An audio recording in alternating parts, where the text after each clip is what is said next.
તો હવે આપણે 1.4.2 વિદ્યુત ચુંબકીય બળની વાત કરીશું.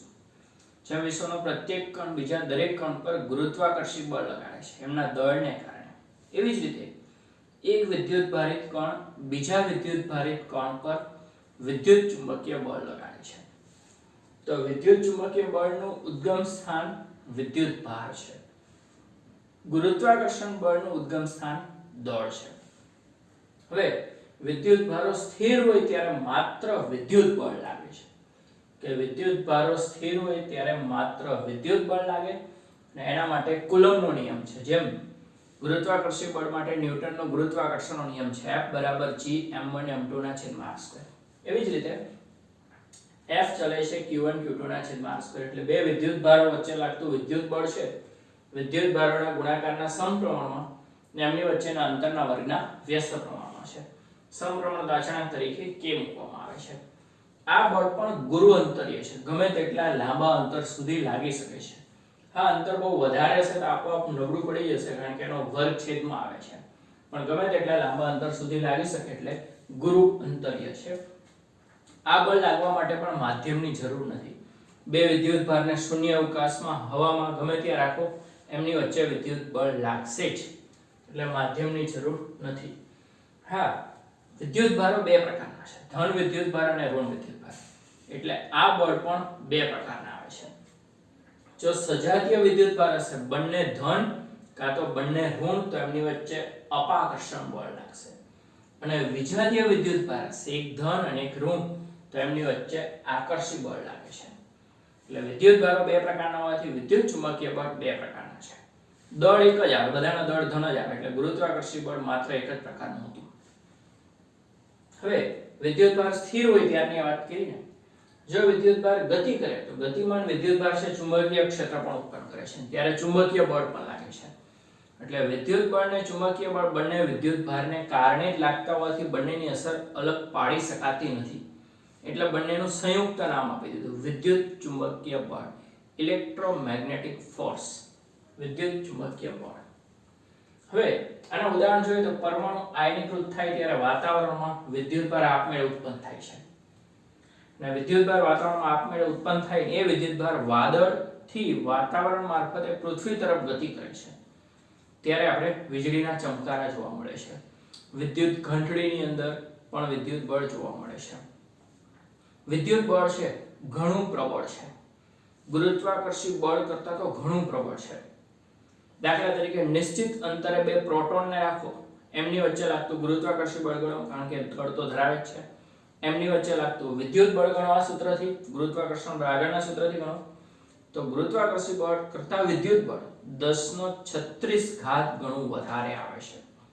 કે નિશ્ચિત અંતરે રહેલા બે પ્રોટોન વચ્ચે લાગતા ગુરુત્વાકર્ષી બળ કરતાં એમની વચ્ચે લાગતું વિદ્યુત બળ 1036 ગણું વધારે છે. કે વિદ્યુત બળ છે ને ગુરુત્વાકર્ષી બળ કરતાં 1036 ગણું વધારે છે. 10 નો 2 ઘાત હોય તો 100 ગણું કહેવાય, 7 ઘાત હોય તો કરોડ ગણું કહેવાય, તો 36 ઘાત છે. કેટલું વધારે પ્રબળ છે સમજી શકાય છે. દાખલા તરીકે સિમ્પલ ઉદાહરણ છે કે હથેળી ઉપર આપણે કોઈ હળવી વસ્તુ મૂકીએ છીએ. દાખલા તરીકે આ ચોક મૂકવામાં આવ્યો.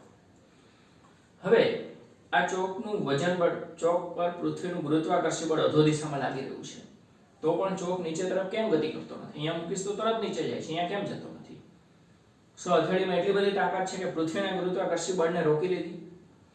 તો હકીકતમાં હથેળી અહીંયા જે પરમાણુઓ છે તે આના જે પરમાણુ અણુઓ છે એમની વચ્ચે વિદ્યુત ચુંબકીય બળ લાગે છે, અને વિદ્યુત ચુંબકીય બળની એટલી તાકાત છે કે ગુરુત્વાકર્ષી બળનો સામનો કરી શકે, કારણ કે એના કરતાં 1036 ગણું વધારે છે. એટલે પૃથ્વીના પ્રબળ ગુરુત્વાકર્ષી બળને હથેળી રોકી શકે છે વિદ્યુત ચુંબકીય બળ વડે. નહીતર તો શું થાય, જો વિદ્યુત ચુંબકીય બળ પ્રબળ ન હોત ને તો એક નાનું અમથું પીછું પણ હથેળી પર મૂકત ને હથેળીને ટુકડા ટુકડા થઈ જાય. આમ તો દરેક વસ્તુ પોતાના વજન બળને કારણે અત્યંત સૂક્ષ્મ ટુકડાઓમાં વિભાજિત થઈ જાય ગુરુત્વાકર્ષી બળને કારણે. જો ગુરુત્વાકર્ષી બળ પ્રબળ હોત તો, પરંતુ ગુરુત્વાકર્ષી બળ નબળું છે ને વધારે પ્રબળ વિદ્યુત ચુંબકીય બળ છે, એના કરતાં પણ વધારે પ્રબળ સ્ટ્રોંગ ન્યુક્લિયર બળ છે, પ્રબળ ન્યુક્લિયર બળ. તો હવે જે ત્રીજો પ્રકાર છે બળનો પ્રબળ ન્યુક્લિયર બળ છે, ચોથો આગળ આપણે જોઈ લીધું છે વીક ન્યુક્લિયર બળ. હવે આ પ્રબળ ન્યુક્લિયર બળ છે એટલે માત્ર ન્યુક્લિયસના અંદરના વિસ્તારમાં જ લાગશે. વીક બળ ને નિર્બળ બળ અને પ્રબળ બળ બંને ન્યુક્લિયસના અંદરના વિસ્તારમાં જ લાગે છે. કોની વચ્ચે લાગે છે? મિત્રો આપણે જોયું કે સજાતીય વિદ્યુતભાર વચ્ચે અપાકર્ષી બળ લાગે છે. તો ન્યુક્લિયસનો જે સૂક્ષ્મ વિસ્તાર છે એની અંદર ધન વીજભારિત પ્રોટોન અને વિદ્યુત તટસ્થ ન્યુટ્રોન રહેલા છે. તો પ્રોટોન વચ્ચે તો વિદ્યુતીય અપાકર્ષી બળ લાગે છે, કારણ કે સજાતીય વિદ્યુતભાર એમની વચ્ચે અપાકર્ષી બળ લાગે. અને અપાકર્ષી બળ ગુરુત્વાકર્ષી બળ કરતા 1036 ગણું વધારે પ્રબળ છે. તો પ્રોટોન વચ્ચે અપાકર્ષી બળ લાગે તો પ્રોટોન દૂર ફેંકાઈ જવા જોઈએ ને. તો કોઈ પણ ન્યુક્લિયસની અંદર એક કરતા વધારે પ્રોટોન સાથે રહી જ ન શકે. પ્રોટોન સાથે ન રહે તો ન્યુક્લિયસ બનવાનું નથી, ને ન્યુક્લિયસ ન બને તો પરમાણુ નહીં બને, પરમાણુ ન બને તો અણુઓ ન બને, ને અણુઓ ન બને તો દ્રવ્યના જે ત્રણ મુખ્ય સ્વરૂપ છે ને ઘન, પ્રવાહી, વાયુ જોવા જ ન મળે. એકલા પ્રોટોન અને ન્યુટ્રોન આજુબાજુ માડા મારતા જોવા મળે, પણ એવું બનતું નથી. સદભાગ્યે પ્રોટોન અને ન્યુટ્રોન સાથે ઝઘડાઈને રહે છે. તો શું એમની વચ્ચે પેલું વિદ્યુત ચુંબકીય બળ નથી લાગતું? તો કે વિદ્યુત ચુંબકીય બળ તો લાગે છે, વિદ્યુત ચુંબકીય અપાકર્ષી બળ લાગે છે પ્રોટોન વચ્ચે, છતાં સાથે રહે છે. એનો મતલબ કે એના કરતા પણ વધારે પ્રબળ બળ એમની વચ્ચે લાગતું હોવું જોઈએ, ને આકર્ષી બળ હોવું જોઈએ. એ ગુરુત્વાકર્ષી તો ન જ હોઈ શકે, કારણ કે એ તો એના કરતા નબળું છે, આનાથી પ્રબળ હોવું જોઈએ. તો સાચી વાત છે, એ પ્રબળ બળ છે આ છે પ્રબળ ન્યુક્લિયર બળ, સ્ટ્રોંગ ન્યુક્લિયર ફોર્સ. આ વિદ્યુત બળ કરતા પણ 100 ગણું વધારે છે. આ જે વિદ્યુત અપાકર્ષી બળ છે ને એના કરતા પણ 100 ગણું છે. એટલે ગુરુત્વાકર્ષી બળ કરતા 1036 ગણું વધારે છે, તો વિદ્યુત બળ ગુરુત્વાકર્ષી બળ કરતા 1038 ગણું વધારે થાય. અને વિદ્યુત ચુંબકીય બળ કરતા પ્રબળ બળ 100 ગણું વધારે, 10⁵ ગણું વધારે થશે. ના બળ લાગવા પર વિદ્યુત ભારની જરૂર નથી, વિદ્યુત ભાર પર આધારિત નથી. કોની વચ્ચે લાગે છે પ્રબળ ન્યુક્લિયર બળ? તો પ્રોટોન વચ્ચે લાગે, ન્યુક્લિયસમાં બે પ્રોટોન વચ્ચે, પ્રોટોન અને ન્યુટ્રોન વચ્ચે પણ લાગે છે, અને બે ન્યુટ્રોન વચ્ચે પણ લાગે, કારણ કે વિદ્યુત ભારની જરૂર નથી, ન્યુટ્રોન વચ્ચે લાગી શકે છે. અવધિ તો કે અતિ સૂક્ષ્મ, નાનામાં નાના ન્યુક્લિયસ જેટલી, 10⁻15 મીટર, વીક બળમાં -16 ત્યાંથી પણ સૂક્ષ્મ.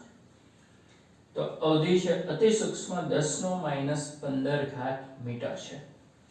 હવે આધુનિક અભ્યાસમાં એવું જાણવા મળ્યું છે કે પ્રોટોન અને ન્યુટ્રોન છે ને એની અંદર પણ વધારે સૂક્ષ્મ કણો રહેલા છે. એ કણોનું નામ છે ક્વાર્ક્સ કણો. કે પ્રોટોન અને ન્યુટ્રોન છે વધારે મૂળભૂત કણો એવા ક્વાર્ક્સ કણોના બનેલા છે. ખરેખર એમની વચ્ચે જે બળ લાગે છે ને એની અંદર રહેલા ક્વાર્ક્સ કણોને કારણે લાગે છે. અને એ ક્વાર્ક્સ કણો ફક્ત પ્રોટોન અને ન્યુટ્રોનની પાસે જ છે. એટલે બે પ્રોટોન વચ્ચે, બે ન્યુટ્રોન વચ્ચે કે પ્રોટોન અને ન્યુટ્રોન વચ્ચે આ બળ લાગે, કારણ કે બેની અંદર સમાન પ્રકારના ક્વાર્ક્સ કણો રહેલા છે. એટલે તો આધુનિક સંશોધનમાં આવું જાણવા મળ્યું છે. તો સૌથી પ્રબળ બળ આ છે, જે પ્રોટોન ન્યુટ્રોન વચ્ચે જ લાગે છે, અતિ સૂક્ષ્મ છે, ન્યુક્લિયસના અંદરના વિસ્તારમાં જ લાગે, 10⁻15 મીટર અંતરમાં છે. હકીકતમાં ક્વાર્ક્સ કણો ઘણા બધા પ્રકારના છે, જે તમે આગળ ભણશો. કે આ ક્વાર્ક્સ કણોના પ્રકાર અત્યારે માત્ર જાણકારી માટે છે, 12 સાયન્સની અંદર આવશે. એમાં ટોપ, બોટમ, સ્ટ્રેન્જ, ચામ, અપ, ડાઉન એવા 6 પ્રકારના ક્વાર્ક્સ કણો અસ્તિત્વ ધરાવે છે. તો આ રીતે ચારે કુદરતમાં પ્રવર્તતા બળોની વાત કરી. હવે બળોના એકીકરણ તરફ આગળ વધીએ. બળો વચ્ચે શું સામ્યતા છે, એમની શું સરખામણી થઈ શકે? એટલે ચારે બળો એક કોષ્ટકમાં આપણે જોઈએ. બળોનું એકીકરણ. અહીંયા બળોના નામ છે, સાપેક્ષ પ્રબળતા છે, કોણ કોના કરતા કેટલા ગણું છે, અવધિ છે, રેન્જ કેટલા વિસ્તારમાં લાગે છે, અને કોની વચ્ચે પ્રવર્તે છે. પહેલું છે ગુરુત્વાકર્ષણ બળ. અવધિ અનંત અંતર સુધી લાગી શકે, ગુરુઅંતરી છે. કોની વચ્ચે લાગે? વિશ્વના બધા જ પદાર્થો જે દળ ધરાવે એમની વચ્ચે ગુરુત્વાકર્ષણ બળ લાગે. દળ કોણ ધરાવે? વિશ્વનો પ્રત્યેક કણ દળ ધરાવે છે. ભલે અતિ સૂક્ષ્મ હશે પણ દળ તો બધાને છે જ. એટલે વિશ્વના બધા જ કણો વચ્ચે લાગે છે. પણ નબળું હોવાથી વ્યવહારમાં એની અસરકારકતા ઓછી જોવા મળે છે. ત્યારબાદ આવે છે વીક ન્યુક્લિયર બળ. એની અવધિ અતિ સૂક્ષ્મ છે, 10⁻16 મીટર. કોની વચ્ચે લાગે? ઇલેક્ટ્રોન અને ન્યુટ્રિનો, પ્રાથમિક કણો આગળ આવી ગયું. ત્યારબાદ વિદ્યુત ચુંબકીય બળ. એની અવધિ અનંત છે, એટલે એ ગુરુઅંતરીય છે. આ બે ગુરુઅંતરીય છે, આ બે લઘુઅંતરીય છે. કોની વચ્ચે લાગે? વિદ્યુત ચુંબકીય બળ લાગવા માટે કોની જરૂર પડે? વિદ્યુત ભારની. એટલે વિદ્યુત ભારિત કણોની વચ્ચે લાગે, પ્રોટોન, ઇલેક્ટ્રોન વગેરે. અને છેલ્લે આવે છે પ્રબળ ન્યુક્લિયર બળ. એની અવધિ અતિ સૂક્ષ્મ, કોની વચ્ચે લાગે? ન્યુક્લિયોન્સ. ન્યુક્લિયોન્સ એટલે પ્રોટોન અને ન્યુટ્રોનનું સહિયારું નામ છે. પ્રોટોન અને ન્યુટ્રોન કહેવાય. પ્રોટોન પ્રોટોન, ન્યુટ્રોન ન્યુટ્રોન અને પ્રોટોન ન્યુટ્રોન વચ્ચે લાગે છે. હવે સાપેક્ષ પ્રબળતાની વાત કરીએ ને, સૌથી પ્રબળ આ છે, એને 1 ગણો તો એનો 100મો ભાગ છે એટલે -2 ઘાત. એ 10 નો -13મો ભાગ છે અને આ 10 નો -38મો ભાગ છે. જો આમ બે રીતે સરખામણી થશે. આને તમે 1 ગણો, ગુરુત્વાકર્ષી બળને 1 ગણવામાં આવે ને તો આ કેટલું હશે? 10 નો 25 ઘાત ગણું વધારે હશે વેગ ન્યુક્લિયર બળ. આ 10 નો 36 ઘાત ગણું વધારે છે. આ 10 નો 38 ઘાત ગણું વધારે છે. સાપેક્ષ મૂલ્યની સરખામણીમાં સૌથી નાનું હોય ને 1 ગણો તો બાકીના એના કરતા અમુક ગણા 10 ના ધન ઘાત આવે. અને સૌથી પ્રબળ હોય ને 1 ગણો તો બાકીના 100મો ભાગ 1000મો ભાગ એટલે 10 ના માઈનસ ઘાત આવતા. બેમાંથી કોઈ એક યાદ રાખી શકાય. સાપેક્ષ પ્રબળતા છે. તો ગુરુત્વાકર્ષી બળ અને વિદ્યુત ચુંબકીય બળની અવધિ અનંત છે એટલે ગુરુઅંતરીય છે. જ્યારે ન્યુક્લિયર બળ એટલે ન્યુક્લિયસના અતિ સૂક્ષ્મ વિસ્તારમાં લાગે છે, લઘુ અંતરીય છે. ગુરુત્વાકર્ષી બળ વિશ્વના બધા જ પદાર્થો વચ્ચે લાગે. વિદ્યુત ચુંબકીય બળ વિદ્યુત ભારિત કણો વચ્ચે લાગે. વેગ બળ પ્રાથમિક કણો ઇલેક્ટ્રોન, ન્યુટ્રિનો, બીટા કણની વચ્ચે લાગે. પ્રબળ ન્યુક્લિયર બળ ન્યુક્લિયોન્સ વચ્ચે એટલે પ્રોટોન અને ન્યુટ્રોનની વચ્ચે લાગે છે. એના સાપેક્ષ મૂલ્ય દર્શાવે છે. તો પહેલા ચેપ્ટરમાંથી ફક્ત આટલું જ કરવાનું છે. તો અહીંયા પહેલા ચેપ્ટરમાં જે કુદરતમાં પ્રવર્તતા બળો હતા એનો અભ્યાસ અહીંયા સમાપ્ત થાય છે. જે કે કુદરતમાં ઘણા એવા પ્રયત્નો છે કે ઘણી બધી વસ્તુઓને એકત્રિત કરવામાં આવેલી છે. ભૌતિક શાસ્ત્રીઓ હંમેશા ભૌતિક જ્ઞાનના બે પ્રમુખ વિચારો પર મંથન કરી રહ્યા છે, ન્યૂનીકરણ અને એકીકરણ.